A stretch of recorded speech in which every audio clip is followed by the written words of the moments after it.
What's cracking, everybody? You're back with Mr. Berger, and tonight you get to join me for the very first episode of my brand new series. I'm going to dub it Factorio 101 with Mr. Berger. Similar to my City Skylines 101 series, I'm basically going to be starting a base from scratch. It's going to be kind of like a Let's Play series. The episodes might be a little bit longer because of that, but I think that we're going to have a lot of fun here, and I'm just going to share with you guys how I build a base on peaceful mode, by the way, for now at least. And I'm gonna, basically just be building it from scratch and hopefully eventually launching a rocket with you guys. And then who knows, if it goes well and I'm having fun with it, maybe I'll go even further. So, a few disclaimers. First of all, I'm not a pro at Factorio. I'm still relatively new to the game, so I'm just going to be sharing with you guys what I've learned. I've watched a good amount of YouTube videos on it, and I've definitely learned a lot of good things. Played with my buddies, played with my girlfriend. I've launched a rocket on my own, and I've built, some other bases that are pretty successful. So a few things that I want to point out on top of that here. I'm going to be playing with a few minimal mods. I downloaded a few mods that people recommended, as you can see here, and I may experiment with more later. But I'm just going to be playing with these for now. Afraid of the Dark, Bottleneck, and Squeak Through.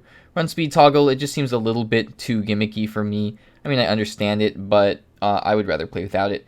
The fully automated rail layer, I just downloaded that today, and I'm yet to mess with it. But I've heard it's a lot of fun, so maybe I'll integrate that in the future. But that's what we're going to be doing for now. So let's go ahead and, we're going to be playing from scratch. So let's go ahead to go to play. If you're new to the game, then you can be doing the campaign if you want. You could go to the introduction and you could play through the tutorial. It teaches you a lot of good stuff, and it's good to play through once maybe and see how far you can get at least. I didn't have too much fun with it because by the time I was playing the tutorial, I had a better concept and understanding of the game.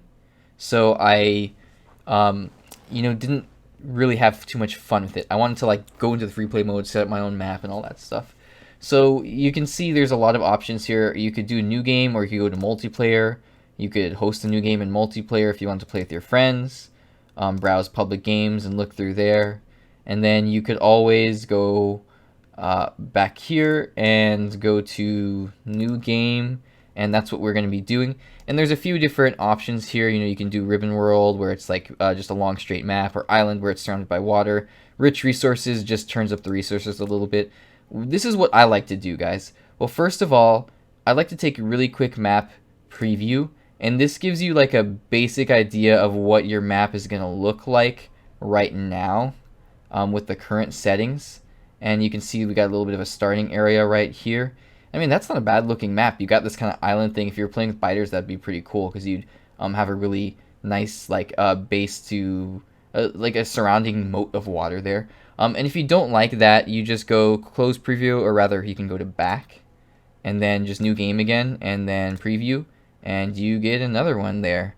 And I like to do that until I get one that I take a look at and I'm like, okay, that's kind of cool looking. But honestly, as soon as we start changing the settings and stuff, it's going to completely warp it. So I'm going to just decide when I find one that looks relatively decent.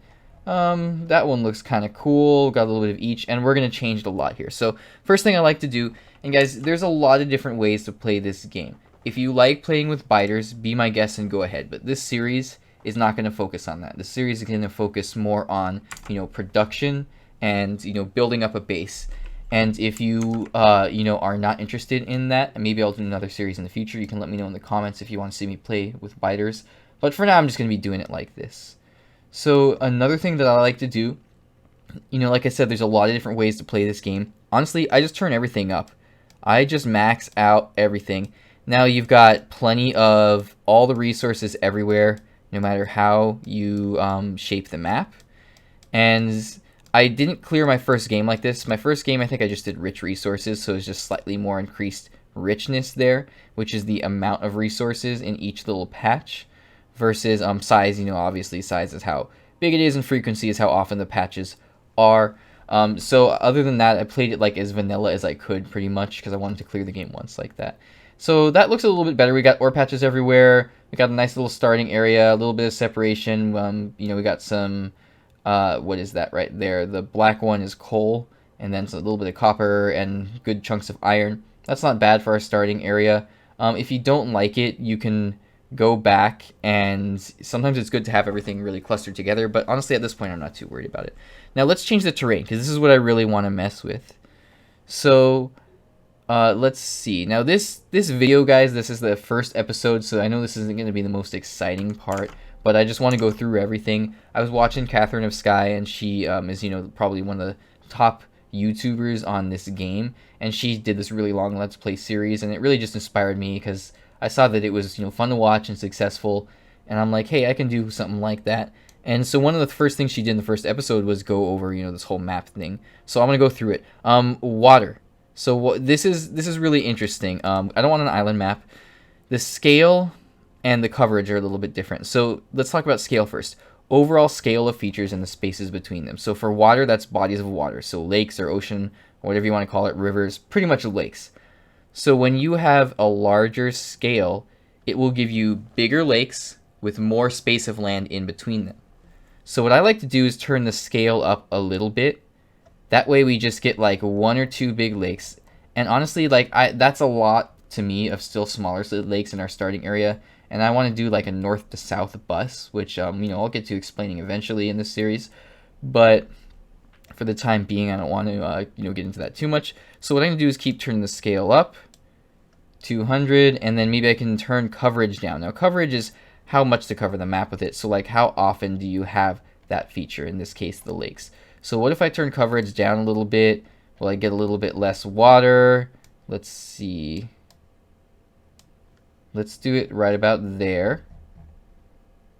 Yeah, that's not bad. I got a few little bodies of water up there if I need them. I got a big lake down here. And then I've got a big body of water up there. And then I can do a big north to south bus here. I want to adjust it a little bit more still. Let's turn the scale up. And let's see. Yeah, now I'll have one big body of water down there, one big one down there. And I'll have this, you know, plenty of land room north to south here. And then I can just run water, you know, from those big spaces down there. And, you know, for my starting area, I probably lost track of where it is by now. But, you know, there's little bodies of water like that there and that there. So that looks really good to me for water. Now for trees, you can completely turn trees and water on and off. But for trees, I mean, you're going to want some trees, right, for wood and stuff. I don't like a lot of trees because they just kind of get in the way, I feel like.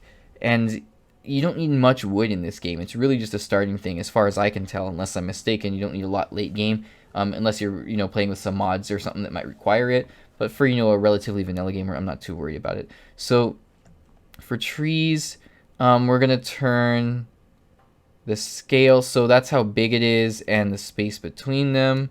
Let's see, let's turn that down a little bit. And the coverage, how much to cover the map, we can turn that way down. We'll turn that down to like 25%, because we don't need a lot of that there. A lot of trees there. And then they'll be spread out a little bit more in small patches, so we won't get like a big forest necessarily. In fact, I'll turn that down to 50%. We won't get like a big forest that we'll have to chop through a lot, which can be annoying. You just need, like I said, a little bit at the very beginning there. Now cliffs. If you like playing with cliffs, that's fine. You know, turn it up, turn it down, how you like it. But cliffs to me just kind of get in the way. It's just something that you have to blow up later. There's really no use for them as far as I can tell, so you just gotta snake around them or under them and later blow them up. So I just like turning them completely off. So we're just gonna turn cliffs off. No cliffs at all in this map. Plenty of room over here for a big north to south bus. It's gonna be great. Now moisture and terrain type, let's take a quick look at this. So moisture controls the distribution of grass versus desert. Higher bias generates more grass. So if you turn the bias up, it'll generate more grass. If you turn it down, it'll generate more desert. Now I've done a few games where it's really been grassy, and so I think I'm going to switch it up a little bit and do a little bit more desert. So as we said, higher makes it more grass, lower makes it more desert. So let's go -25. Yeah, we're going to have a lot of desert with just little patches of grass. That's going to be kind of cool. And we also have scale. Oh yeah, so that's just how big the patches of desert are going to be and the space between them. If we turn it up a little bit, yeah, that's kind of cool. We get a really big desert, and then we get little splotches of green down there. And I kind of like it turned down a little bit. And then that way we'll have, yeah, we'll have little bits of green here and there.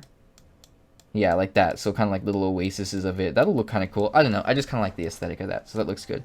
Now, terrain type. Distribution of red desert versus sand. Higher bias generates more red desert. I don't know too much about that, what red desert would look like. So let's turn it up to 25%. It doesn't change. Oh, I see up there. That one looks a little bit different.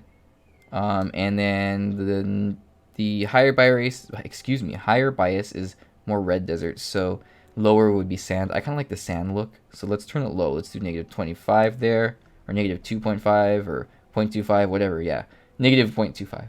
So it's sandy, it's deserty. We've got little splotches of green here and there. Okay, that looks good to me. Now, enemies, that's great. Okay, I'm just sorry, I just have to go back to it. I love it. I like making these maps and seeing how they come out and being happy with it. We got a big body of water, got another one up there, plenty of desert. I like the little oases, and yeah, it's great. Okay, I'm gonna move on so I don't get caught up on that too much. For enemies, I do like playing in peaceful mode. I don't like turning enemy bases completely off, because I do kind of like being able to build up and fight them eventually. In the game I was playing with my girlfriend, I had them just kind of on regular peaceful mode, but I didn't mess with them too much. I think in this one, because I'm focusing a lot on production, I'm going to go ahead and just turn them down, because it just becomes an issue of like, okay, they get in the way of your production line of where you're going to build. So if you don't want to deal with that, you can turn it down, you can turn the size down. So I'm just going to kind of turn everything down. So number of enemy bases will turn down to, let's just do 50%. The size of each enemy base, 50%. Starting area size, we can turn that up. So that's just the size of the area without enemy bases around you. So we'll turn that up to 150. So our starting area, we won't run into biters for a while. Excuse me, I'm going to drink my Powerade here real quick. Enemy expansion. So this adjusts the expansion distance. Let's see. It says the maximum distance enemies will look to expand from other enemy bases. So how far away they'll expand from other enemy bases. So maybe we'll turn that down a little bit. Just going to kind of turn everything down a little bit. Minimum size of an enemy expansion party.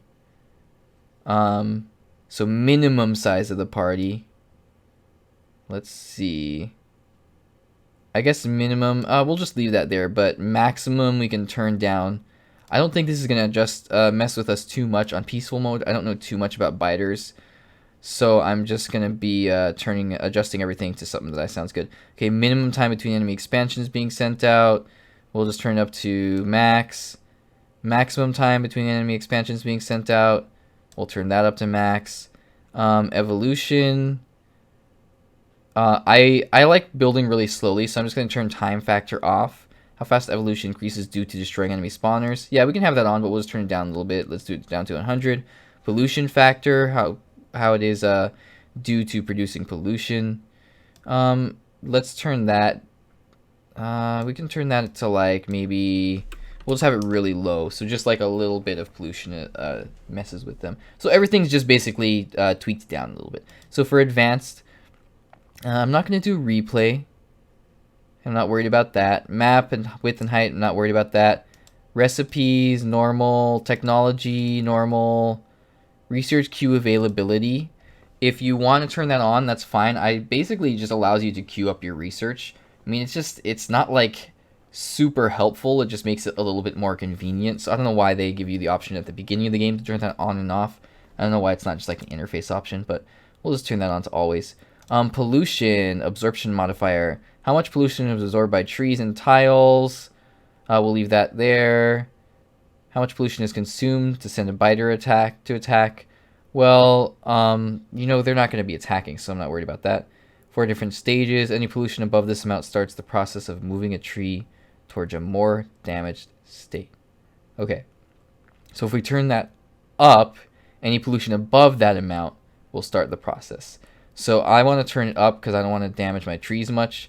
We'll turn it up to, I had a nice 2500 there. If I can get that again, there we go. Absorb damage per tree.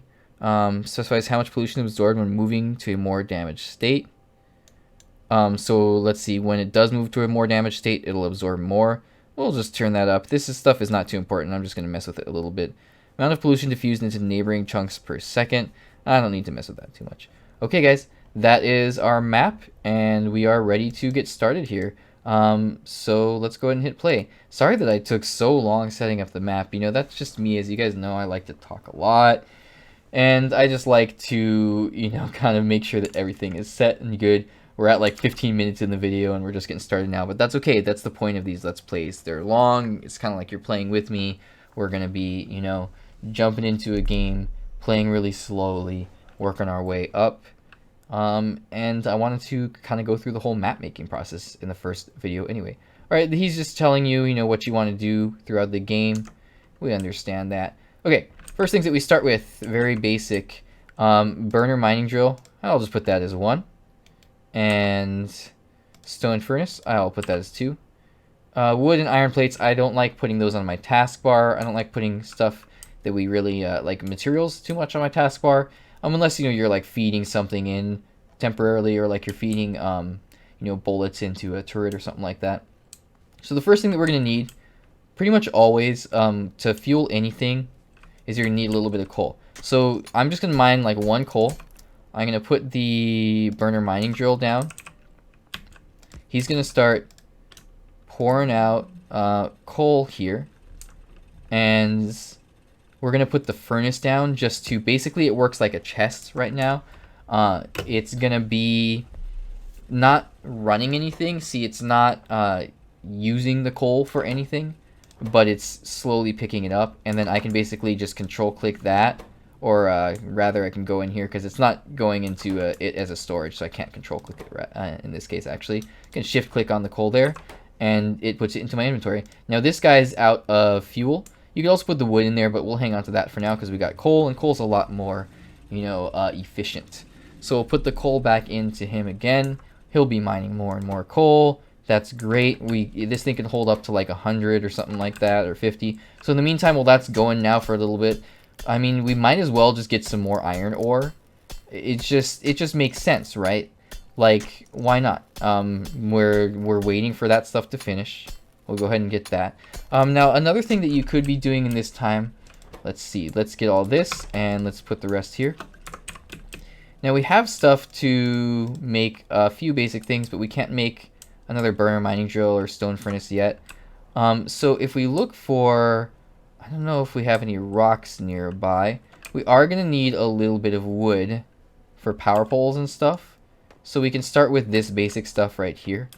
You know, just get a little bit of wood there. Nice, we got a tiny little lake right by our starting area. That's perfect. So that we can get water for power when we need it. So I'm just letting that thing build up coal.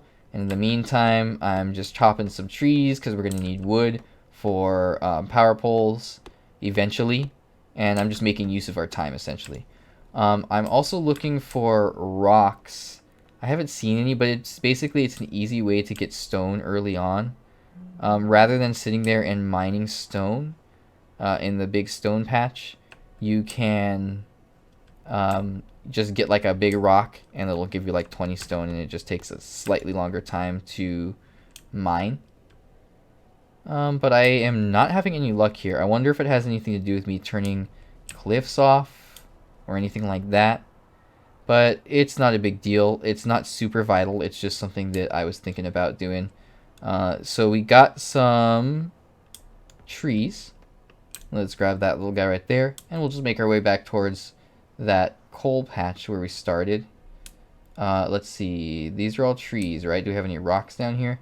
Nice Afraid of the Dark mod. It gives me that nice big bubble of light around me early on, which you wouldn't normally have. It would be really dark, and it's just annoying to deal with.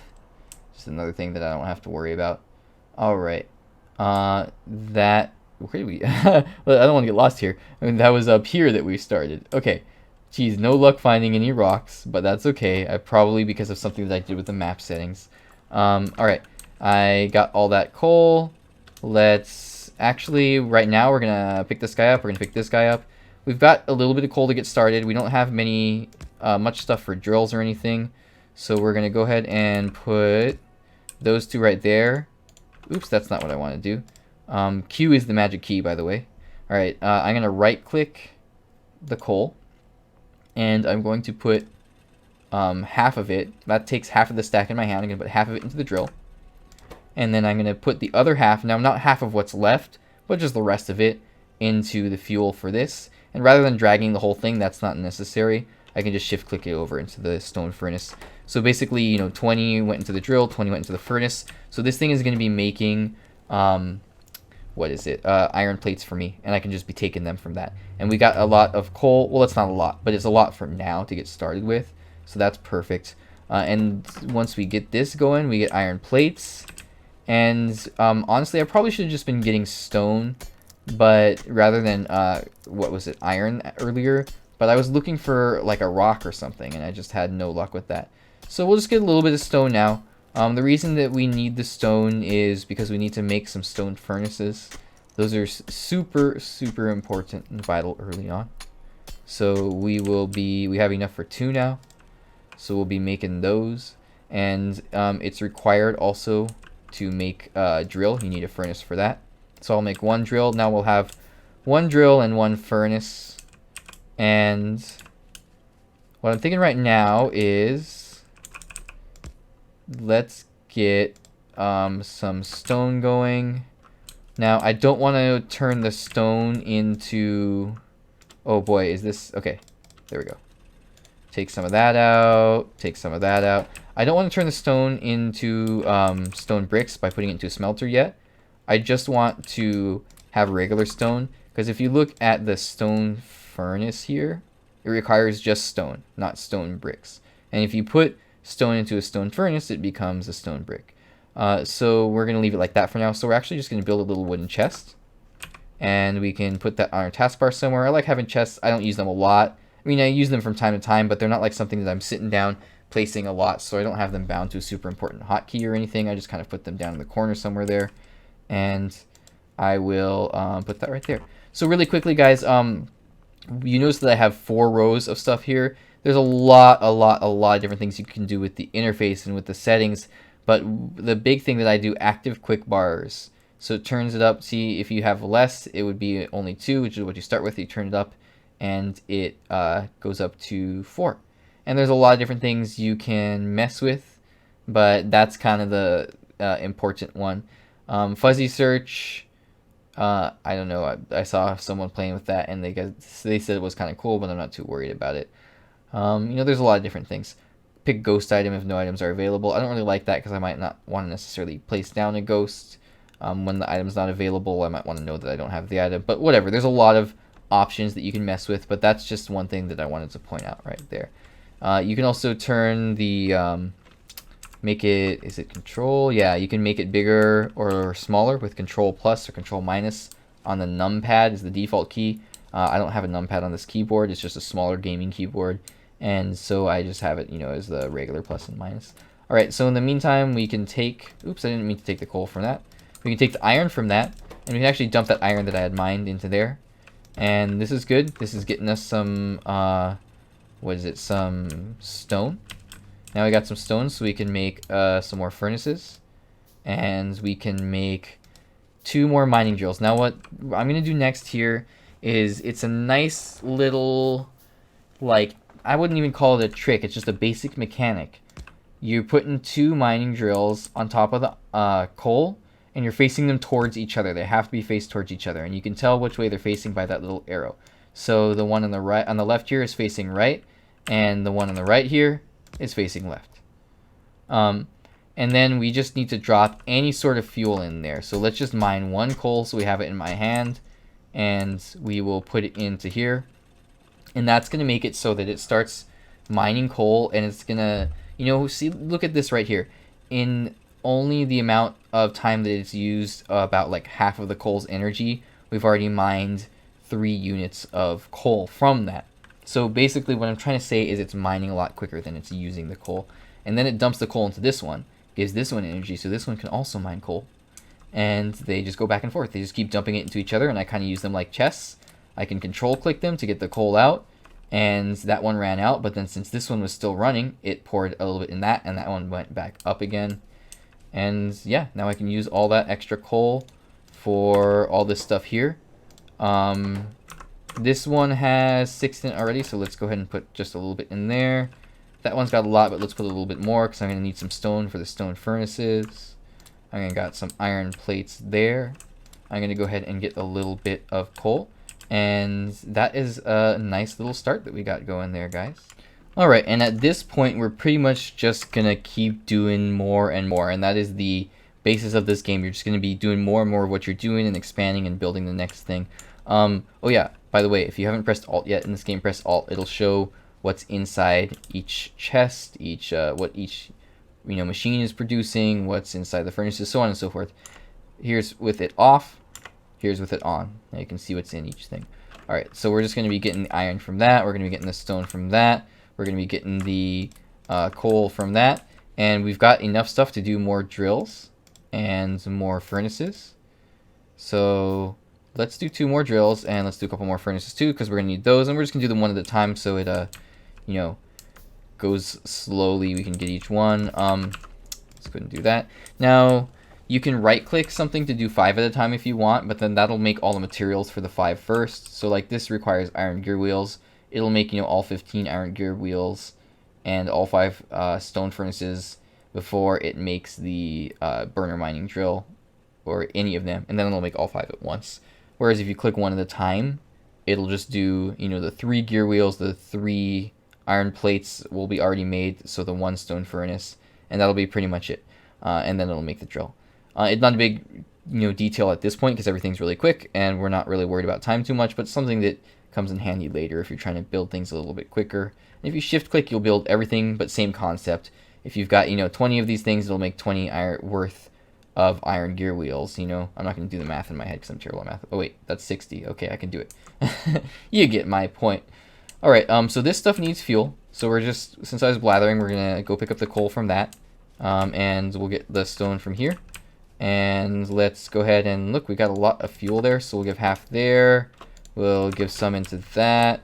This is running a little bit low on fuel too, and so is that. So we'll put all that in there. We got a bunch more drills. So let's go ahead and make this 2-way drill thing into a 4-way one by doing that.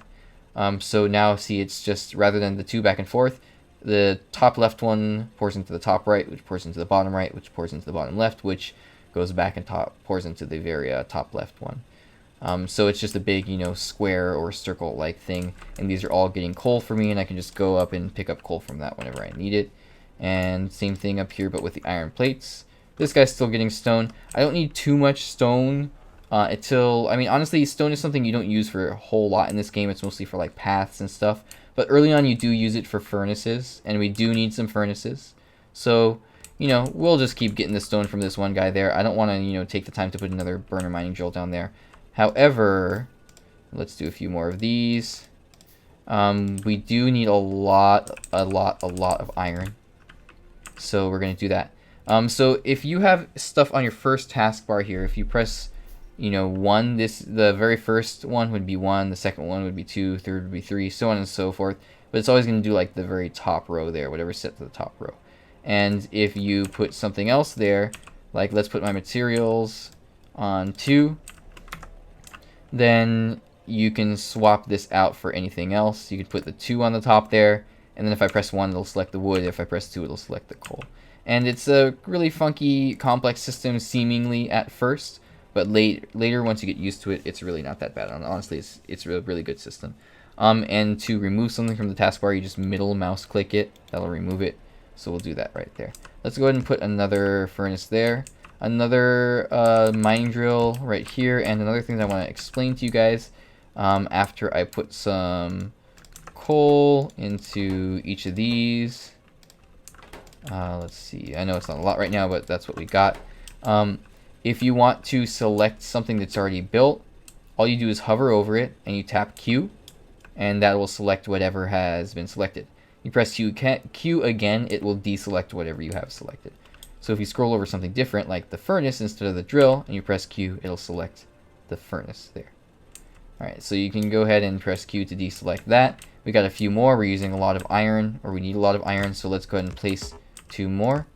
And we don't have any more coal to put in there unless we take it out from the other ones. But rather than doing that, we got these 4 guys right here, so we'll take the coal from them.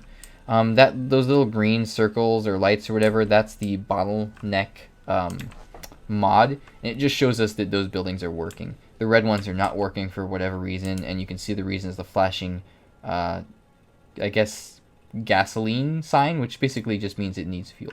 So we'll put half, we'll put 25 in there, we'll put some in there, we'll put some in there, we'll put some in there. Now all those guys have fuel. This one is almost out, so is this one, so we'll put a little bit more in there, and more in there, and so on and so forth. We're just kind of filling everything in. Anything else really low? Yeah, this one's pretty low, so we'll fill that last bit in there. And this guy's gonna need a little bit soon too, so we'll get a few more furnaces. We will get a little bit more coal, and then we will keep doing what we're doing. So let's make a few more things for coal, because we're gonna need some coal, and then we will expand this to go like this, and then they should all get fuel. Yeah, and then we can get the coal from them. It'll be great. Okay, we got some more fuel.